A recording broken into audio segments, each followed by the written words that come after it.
ಮಾಡಿ ನಮ್ಮ ಪಕ್ಷದ ಮೇಲೆ ಸುಳ್ಳು ಆರೋಪಗಳನ್ನು ಮಾಡ್ತಾ ಇದ್ದಾರೆ.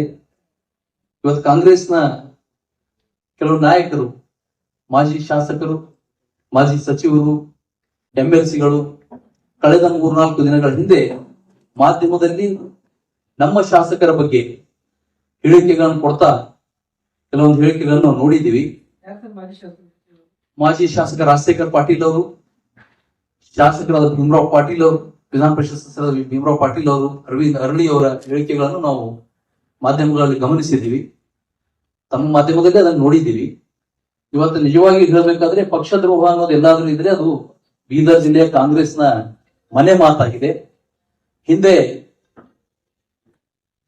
ಈಶ್ವರ್ ಖಂಡ್ರೆ ಅವರು ಜೆಡಿಎಸ್ ನಿಂದ ಬಾಬುರಾವ್ ಗುದ್ಗೆ ಅವರು ಎಂಎಲ್ಸಿ ಕಾಂಟೆಸ್ಟ್ ಮಾಡಿದಾಗ ಅವತ್ತು ಬಸವರಾಜ್ ಪಾಟೀಲ್ ಅವರು ಕಾಂಗ್ರೆಸ್ನ ಅಭ್ಯರ್ಥಿಯಾಗಿದ್ದರು.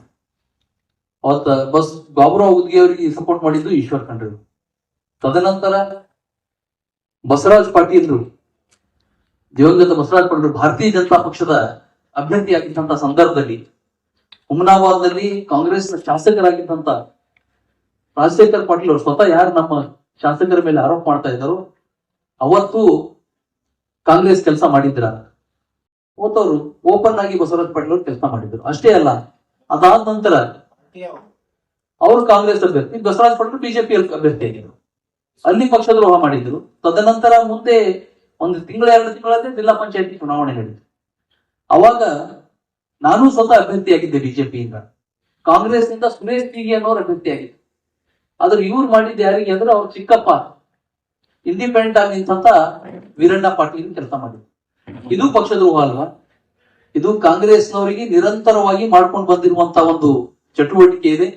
ಇವತ್ತು ಅವ್ರಿಗೆ ಏನ್ ಕಾಣಿಸ್ತಾ ಇದೆ ಅಂದ್ರ ಕಾಮಣಿ ಆದವ್ರಿಗೆಲ್ಲ ಹಳದಿ ಕಾಣಿಸ್ಕೊಂಡು, ಹಂಗಾಗಿ ಆ ರೀತಿ ಇವತ್ತು ಅವ್ರು ಹೇಳ್ತಾ ಇದ್ದಾರೆ.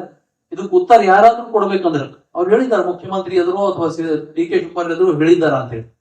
ಉತ್ತರ ಅವ್ರ ಉಸ್ತುವಾರಿ ಸಚಿವರು ಕೊಡ್ಬೇಕು. ಅದ್ ಕಳೆದ 1 ವರ್ಷದಿಂದ ನಾವು ಹೇಳ್ತಾ ಇದ್ವಿ, ಒಂದು ವರ್ಷ.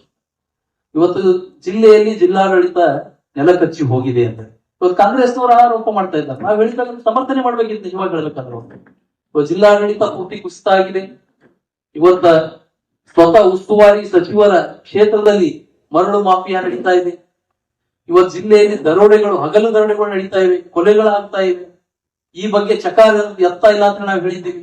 ಮೊನ್ನೆ ಅವ್ರ ಪಕ್ಷದವರು ಹೇಳ್ತಾ ಇದ್ದಾರೆ, ಇವತ್ತು ಡಿ ಗ್ರೂಪ್ ನೌಕರರು ಕೂಡ ಇಡೀ ಜಿಲ್ಲೆಯಲ್ಲಿ ಯಾವ ಕ್ಷೇತ್ರದವ್ರು ಇದ್ದಾರ ಅಂದ್ರೆ ಕೇವಲ ಭಾಲ್ಕಿ ಕ್ಷೇತ್ರದವ್ರಿಗೆ ಮಾತ್ರ ಅಪಾಯಿಂಟ್ಮೆಂಟ್ ಮಾಡ್ಕೊಳ್ತಾ ಇದ್ದಾರೆ ಉಸ್ತುವಾರಿ ಸಚಿವರು ಅನ್ನುವಂತ ಆರೋಪ ಇವತ್ತು ಕಾಂಗ್ರೆಸ್ನವ್ರು ಹೇಳ್ತಾ ಇದ್ದಾರೆ. ಇದನ್ನು ನಾವು ಕಳೆದ 1.5 ವರ್ಷದಿಂದ ನಾವು ಹೇಳ್ತಾ ಇದ್ದೀವಿ. ಅದ್ರಲ್ಲಿ ಇದ್ದಪ್ಪ ಚರ್ಮ ಸರ್ಕಾರ ಇವತ್ತು ಭ್ರಷ್ಟಾಚಾರ ಜಿಲ್ಲೆಯಲ್ಲಿ ತಾಂಡವಾಡ್ತಾ ಇದೆ. ಇವತ್ತು ನಾವು ನಿರ್ಣಾ ಹತ್ರ ಹೋಗಿ, ಇವತ್ತು ನಿರ್ಣಾ ಹತ್ರ ಒಂದು ಕ್ಲಬ್ ನಡೀತಾ ಇದೆ ಓಪನ್ ಆಗಿ.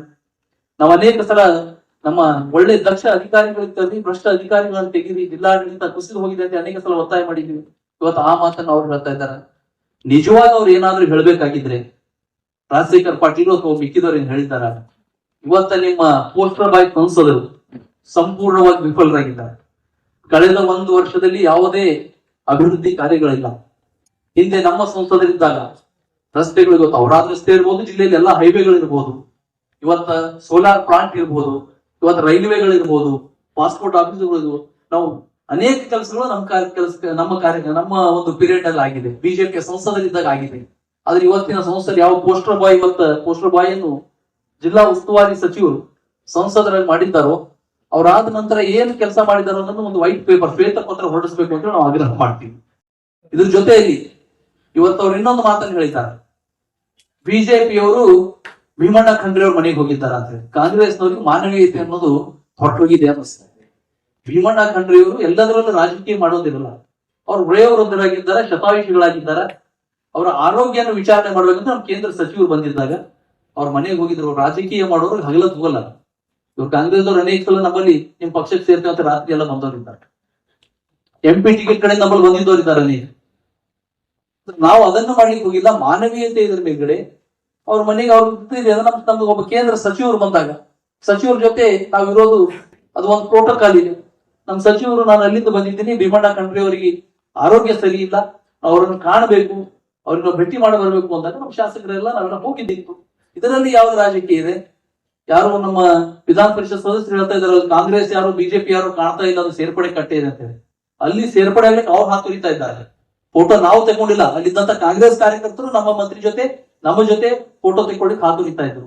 ಅವ್ರು ತಗೊಂಡಿರುವಂತ ಫೋಟೋ ನಾವು ಫೇಸ್ಬುಕ್ ಅಲ್ಲಿ ಬಿಟ್ಟಿಲ್ಲ, ಅವ್ರ ಕಾರ್ಯಕರ್ತರು ಬಿಟ್ಟಿರುವಂತ ಫೋಟೋ. ಅದಕ್ಕಾಗಿ ಇವತ್ತು ಅನೇಕ ಜನ ಇಡೀ ದೇಶದಲ್ಲಿ ಕಾಂಗ್ರೆಸ್ನವರು ಬಿಜೆಪಿಗೆ ಬರ್ಲಿಕ್ಕೆ ಹಾತೊರಿತಾ ಇದ್ದಾರೆ. ಆ ರೀತಿ ನಮ್ಮ ಜಿಲ್ಲೆಯಲ್ಲೂ ಕೂಡ ನಿಮ್ಮ ಜಗಳ ನೋಡ್ಕೊಂಡು ಆ ಕಾಂಗ್ರೆಸ್ ಕಾರ್ಯಕರ್ತರು ಕೂಡ ಕಾಂಗ್ರೆಸ್ ನಿಂದ ರೋಸ್ ಹೋಗಿ ನಿಮ್ಮ ಇದರಿಂದ ರೋಸ್ ಹೋಗಿ ಇವತ್ತ ನಮ್ಮ ಪಕ್ಷಕ್ಕೆ ಬರ್ಬೇಕು ಅಂತ ಹೇಳ್ತಾ ಇದ್ದಾರ. ಅದಕ್ಕಾಗಿ ಇವತ್ತ ಜಿಲ್ಲೆಯಲ್ಲಿ ಅವ್ರೇನು ಆರೋಪ ಮಾಡಿದ್ದಾರ, ಈ ಆರೋಪಗಳು ಸತ್ಯಕ್ಕೆ ದೂರವಾಗಿದ್ದು. ಭಾರತೀಯ ಜನತಾ ಪಕ್ಷ ಕೇಡರ್ ಬೇಸ್ಡ್ ಪಾರ್ಟಿ ಇದೆ, it is not A leader based party. ನಮ್ಮಲ್ಲಿ ಇರುವಂತವರೆಲ್ಲ ಕಾರ್ಯಕರ್ತರಾಗಿ ಬೆಳೆದು ಇವತ್ತು ನಾಯಕರಾಗಿದ್ದು. ನಾವು ಯಾವತ್ತೂ ನಮ್ಮ ಪಕ್ಷವನ್ನು ನಾವು ತಾಯಿ ಅಂತ ತಿಳ್ಕೊಂಡವ್ರು, ತಾಯಿಗೆ ಯಾವತ್ತೂ ದ್ರೋಹ ಮಾಡಿದವರಲ್ಲ. ಅದಕ್ಕೆ ಈ ಪಕ್ಷ ವಿರೋಧಿ ಅಂತ ಹೇಳಿ ಅವ್ರು ಹೇಳ್ತಾ ಇದ್ದಾರ, ಇದು ನಿಜನೇ ಇತ್ತು ಅಂದ್ರೆ ಇದಕ್ಕೆ ನಾನು ಇವತ್ತು ಕೂಡ ಒತ್ತಾಯ ಮಾಡ್ತೀನಿ. ಇದ್ರ ಬಗ್ಗೆ ಈಶ್ವರ್ ಖಂಡ್ರೆ ಅವ್ರು ಕ್ಲಾರಿಫಿಕೇಶನ್ ಕೊಡ್ತಾರೆ. ರಾಜಶೇಖರ್ ಪಾಟೀಲ್ ಹೇಳ್ತಾ ಇದ್ದಾರ, ಅದ್ರ ಬಗ್ಗೆ ಅವ್ರು ಹೇಳ್ತಾ ಇದ್ದಾರೆ 100 ನಿಜ ಅಂತ ಹೇಳಿ. ಇವತ್ತು ಅದ್ರ ಬಗ್ಗೆ 2-3 ದಿವಸ ಆಯ್ತು, ನಾವು ಅದಕ್ಕೆ 1 ದಿವಸ 2 ದಿವಸ ಹೋಗ್ಲಿ ಈಶ್ವರ್ ಖಂಡ್ರೆ ಅವ್ರು ಏನಾದ್ರು ಹೇಳ್ಬೋದು ಅನ್ಕೊಂಡಿದೀವಿ. ಆದ್ರೆ ಇವತ್ತು ಈಶ್ವರ್ ಖಂಡ್ರೆ ಅವರು ಆ ಬಗ್ಗೆ ಯಾವುದೇ coat pant, sherwani, suiting, shirting, sari, dress material ಹಾಗೂ ಮದುವೆ ಸಮಾರಂಭಗಳ ಎಲ್ಲಾ ತರಹದ ಬಟ್ಟೆಗಳು ಹೋಲ್ಸೇಲ್ ದರದಲ್ಲಿ ಲಭ್ಯ. ಹಾಗಿದ್ರೆ ಹಿಂದೆ ಭೇಟಿ ನೀಡಿ ಆರ್ಕೆ ಫ್ಯಾಷನ್ ಕಲೆಕ್ಷನ್, ಬಸ್ ನಿಲ್ದಾಣ ಎದುರುಗಡೆ, ಹುಮ್ನಾಬಾದ್. ಹೆಚ್ಚಿನ ಮಾಹಿತಿಗಾಗಿ ಸಂಪರ್ಕಿಸಿ 8660601957.